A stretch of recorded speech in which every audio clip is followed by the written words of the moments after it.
Get in, loser. We gotta do a car review. Like you wanna be someone else for just one day. Did you ever feel like you wanna see through another pair of eyes? Did you ever think I might wanna be with anyone else for just one day?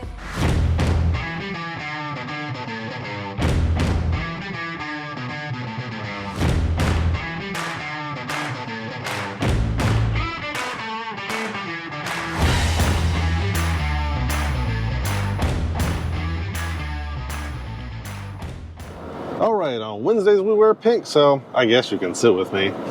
Welcome to the driver's line. I'm Greg, and this week we have the 2025 Lexus TX500h F Sport with us. And a huge thanks to Lexus for lending us what might be Regina George's modern ride. And I'm Jordan. If you like car reviews, news, and shenanigans like our European road trip special, smash that like button and subscribe for more automotive action. Now, let's see if this Lexus Texas makes you a regular mom or a cool mom. So I've definitely felt like a cool mom cruising around in this thing. How do you think the look of the Texas blends in with the crowd, or does it stand out? I think it absolutely blends in with the background. I mean, you know, they didn't take many risks with this design. I wouldn't really expect Lexus to, right? That's kind of on brand. But, you know, I have to say, I do really like the Nightfall mica blue paint on this particular car. Yeah, the paint is actually fantastic. It really pops in the sun. But, you know, I've noticed parking this thing next to like a Grand Highlander in a parking lot, the visual similarities are pretty obvious. You know, it feels like the older days of General Motors, where you got a little bit of badge engineering going on. Ooh, harsh. Well, I mean, they do have some interesting features on this, right? They have distinct front and rear fascias. I kind of like the LED light bar across the black. Yeah, they call that their Blade LED. It's pretty neat, and you know, shows a little bit of an interesting design feature. What do you think about what Lexus calls the unified spindle grille up front? It's a little bit the iteration of the spindle that they've had around for a few years now. Yeah, it's not great. You know, I mean, I will say I think it's better than some of the iterations in the past. I mean, it is pretty sleek, like kind of blends in with the headlights, especially on a darker color, it kind of blends in a bit more. And, you know, it complements the signature DRLs, but it's probably not my favorite particular element on the car. I just don't think the unified spindle works on such a large body surface. Yeah, it seems to work better on the smaller cars, like with their, you know, new ES that just got dropped from, you know, a design perspective. I think it works really well there, but not so much here. You just have a lot of surface area to cover up. Yeah. So I know you love roof rails, and so we've got flush mounted ones here, dark chrome trim around the windows and a blacked out D-pillar. So what do you think about those? I think they look really great. I mean, they blend in and they're useful, which I think is kind of like the whole point of this car, right? I mean, it blends in with the crowd, but it's very useful for families. So I think that's really great. I think also great the F Sport package that this particular car comes equipped with. It has revised front and rear fascias compared to the lesser models like the 350.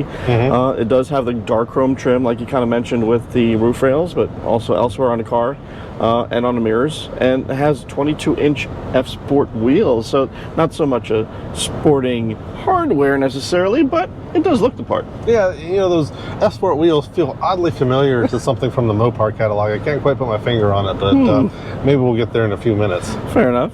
So, is there anything you don't like about the Lexus TX? Well, let's go back to the grille. Honestly, I think it's the one particular element on the exterior of this car that just doesn't jive. I think they're trying to pull in the spindle grille and make it more updated without offending people, and I just think it's still not quite there. No, and the rest of it's extremely handsome, and I think is going to age really well. I love the profile, I love the rear end, I think that looks great, but that, you know, unified spindle grille, just, I'm not feeling the design language on something this large. Yeah. What about the wheels? I think I'm kind of not, I feel like they're kind of a rip-off, right? A little bit. They kind of remind me of what was on the 200C. It finally came to me, and so it reminds me of that Chrysler 200C wheel design, especially in the dark color. So not really feeling that so much there. Yeah, I agree with you. Also, getting into this car, that was such a problem. I mean, It's not a problem. not a problem. but- Like, why are we having to reinvent handles? I know. They just need to stop making fetch happen, okay? Yeah. Just give us a mechanical door handle. That's all we need. Exactly. We don't need button poppers in here. We don't need a popper on what looks like a fixed door handle. It just doesn't make sense. We don't need to overcomplicate things that already function. Yeah, cool moms don't need to be worrying about that. No, not at all. All right, so let's take it inside now. What do you think about the interior of this $77,000 crossover?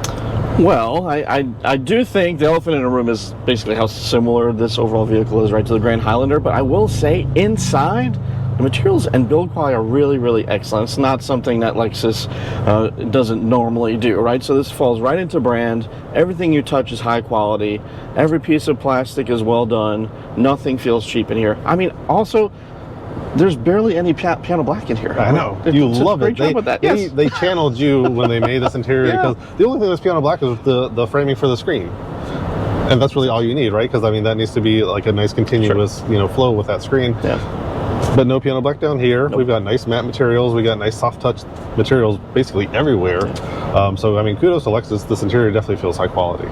Absolutely, absolutely. And I mean, the piano black, like you mentioned, surrounds this gigantic 14-inch touchscreen that's up here. It's super easy to use. You've got tons of navigation features in there, as well as shortcuts to lots of frequently used items.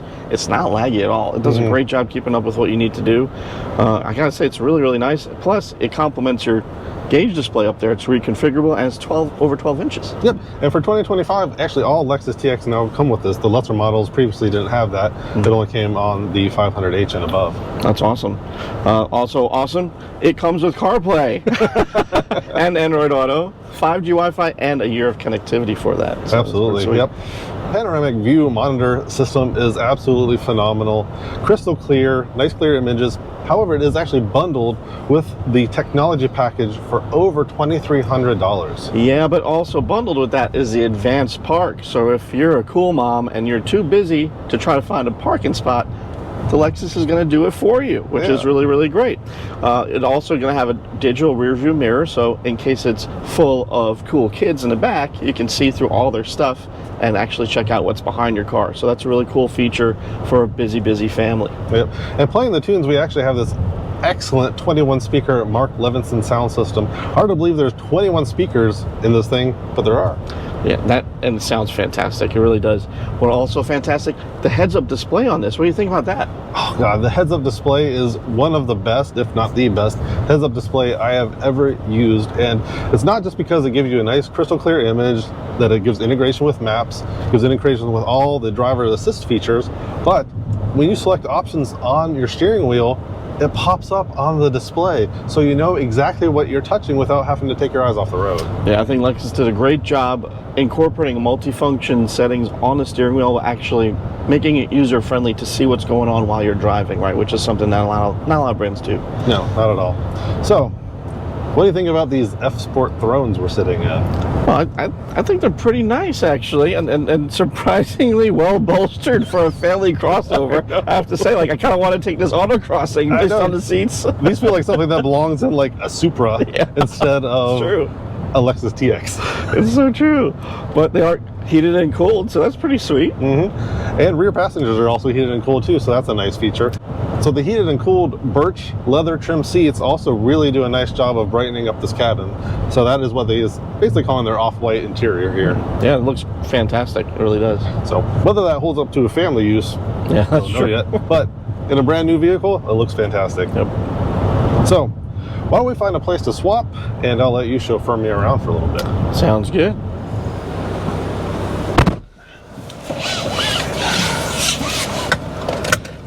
All right, you comfy back there? Yes, sir. These captain's chairs aren't quite as supportive as your thrones up there, but I've got heating and cooled seats just like you. Well, excuse me, but third row passengers, they can't be as comfortable as you are, right? Yeah, it's none for Gretchen Wieners back there for sure, both on space and amenities, but that's pretty typical for this segment. We do have a ton of cargo space, though. We have 20.2 cubic feet behind the third row, 57.4 when you drop that power folding third row, and a massive 97 when you fold these two seats down. Perfect when you go shopping then. That's right, plenty of space for all of your shopping purchases, for sure. One other thing I really like about this interior are these little bento box cup holders. How cool is this? And they, I know, it's so neat. You can pop them out with one button, and they're fully customizable, and you can actually remove this entire rear console and take it inside and fill it up with snacks. Though I've noticed mine is a little bit empty. Yeah. So, besides snacks, what complaints do you have about the interior? Well, this interior is actually pretty fantastic. My biggest complaint is that the only interior colors are essentially black and white. So that really doesn't give you a lot of options. With this beautiful nightfall blue mica, I would really, really love to see a nice like caramel colored interior. I think that would really pop. Yeah, I agree with you. That would look really great with this blue. One thing I'm not really feeling is up here, I'm wirelessly charging my phone, which is great, and it's been working fine. But considering like the size of this car and how many people, you'd think there'd be more than one weird sideways inductive charger. Yeah, for sure. Basically every other car we've tested in segments below this one has had at least two inductive chargers for both front passengers, right? And you only have one and it's sideways. It is kind of nice that it has the feature where you can slide that away, but I still would prefer two, I think, versus the extra cargo space. I agree. So you've been driving this for a bit now. What are some of your initial thoughts? I mean, it's largely fine. It's a crossover. It has adequate power. You know, it's fine. But, I mean, I do think the suspension tuning is a little questionable. Yeah, you know, driving it around, I found that F-Sport tuned adaptive variable suspension seems to be a little too underdamped when not in sport mode. So it's got sport and normal mode. And when it's in normal, it kind of like heaves and jumps and leans and waffles and wallows every time you hit some like imperfect road. Yeah, I'm with you. I really like the way it's tuned in sport. I wish they had carried that over to its normal setting. I totally agree. It's not punishing at all. And honestly, sport should be the normal. Absolutely. But I mean, I will say at least the hybrid system does make really good power. It's got 366 horsepower from a 2.4 liter turbo for front and rear electric motors. So that's a pretty great setup, honestly. And I haven't needed any need for power at all when I was driving this thing. No, and you know, it puts it down to the ground through a 6-speed automatic transmission. Scoots to 60 in 6.8 seconds and through the quarter at 15.3 seconds at around 90 miles an hour. So it's not slow, but it's also not fast. But again, given the segment, it makes perfect sense, right? It's adequate. That said, I don't know if I'd want to downgrade to the TX350 though, because I think we could be a little bit underwhelmed with, I think that's 275 horsepower. Yeah, I agree. If you're going to have a car full of family and equipment on road trips, I don't think I'd want that smaller setup. Not to mention, you get great fuel economy with the hybrid setups, right? I mean, you got 27 city, 28 highway. That's pretty incredible for a car this size. Over 400, almost 500 miles of range. Yeah, I know. It's actually really impressive for what it's been doing. You know, I haven't quite seen that in the driving that I've been doing with it. It's been closer to about 25, but still, you know, pretty good for a 3-row, 5,100-pound crossover.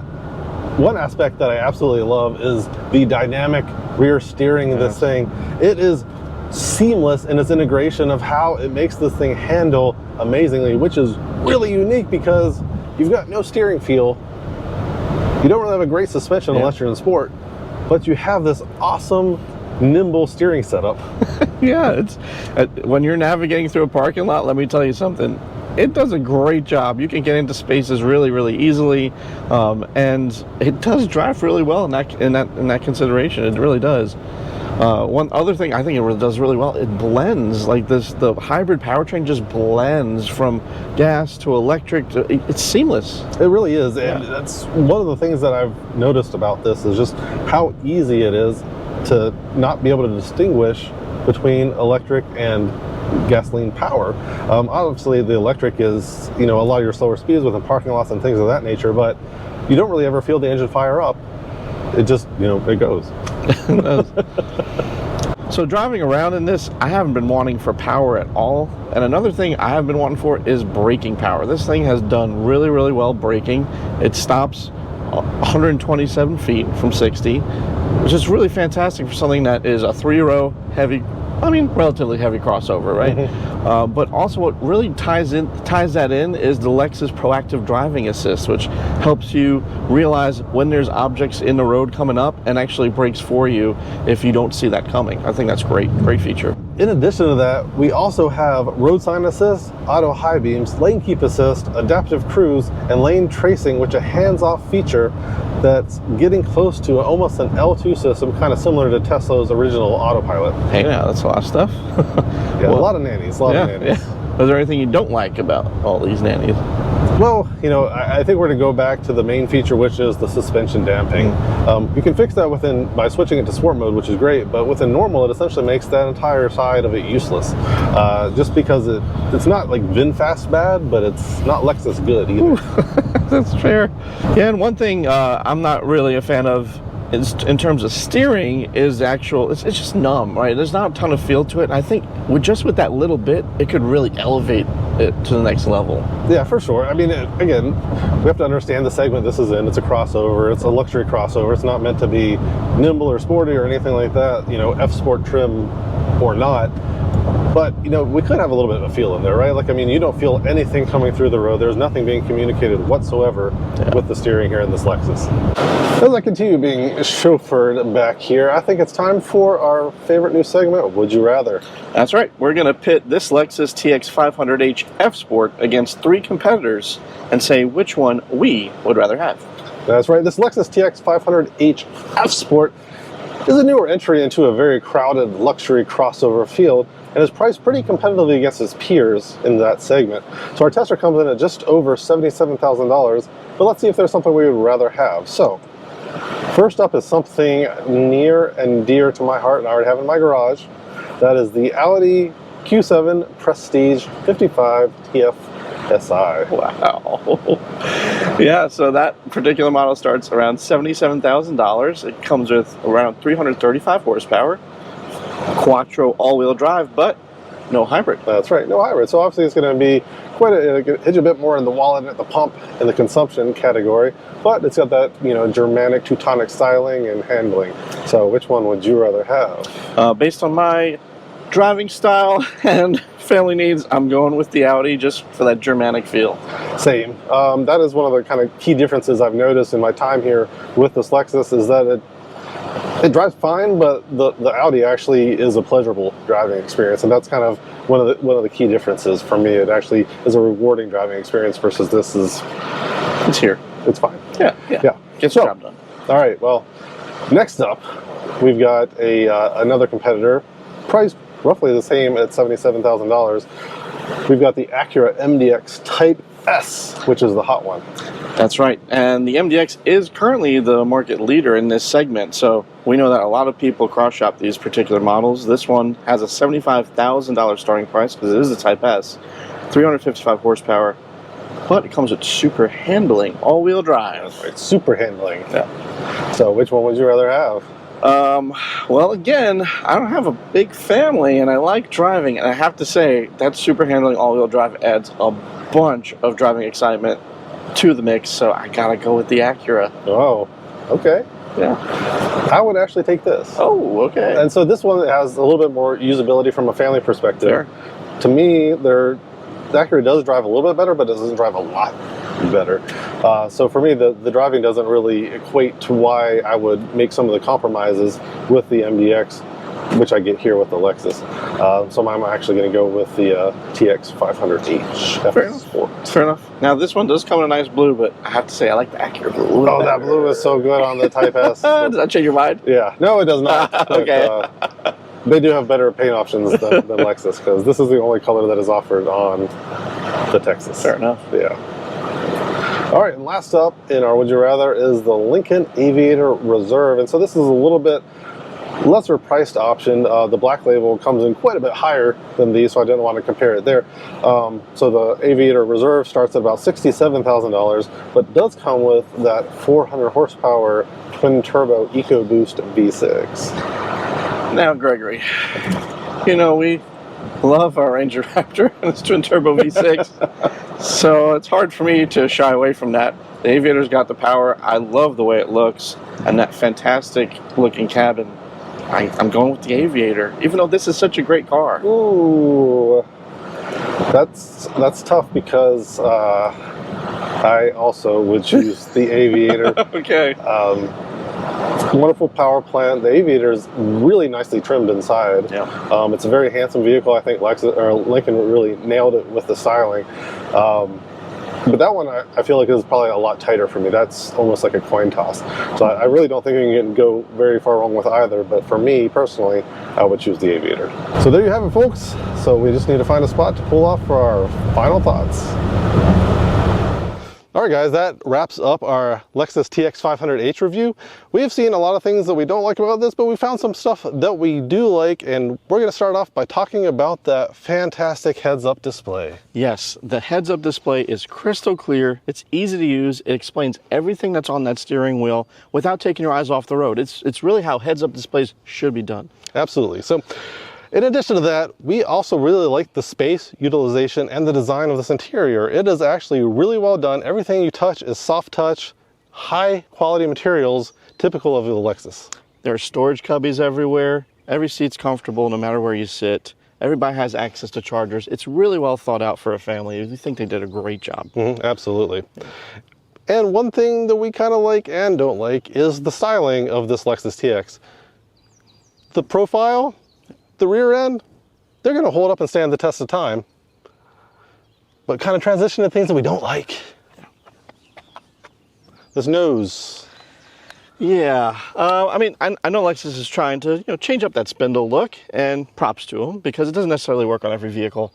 I do think on a darker paint color, it does tend to look better. It blends in more. It kind of looks more like a traditional grille. So if that does bother you, check out darker paint options. I think that would be a good fit. Yeah, undeniably. Yeah. But, it's just something that really works well on a smaller front end. We just have a lot of real estate here on this front end. It kind of makes the design a little bit challenging. Absolutely. One other thing that we really didn't like about this is the normal suspension setting. You are bobbing around as you're riding along. Anytime you hit any imperfect road, you just feel your upper torso moving when it really doesn't need to. Yeah, it's just so many unnecessary body movements, and we think, honestly, the sport setting should be the standard setting. It's super comfortable. It does not rock you out around too much, and it's actually a nice ride. Yeah, it really is. It really is.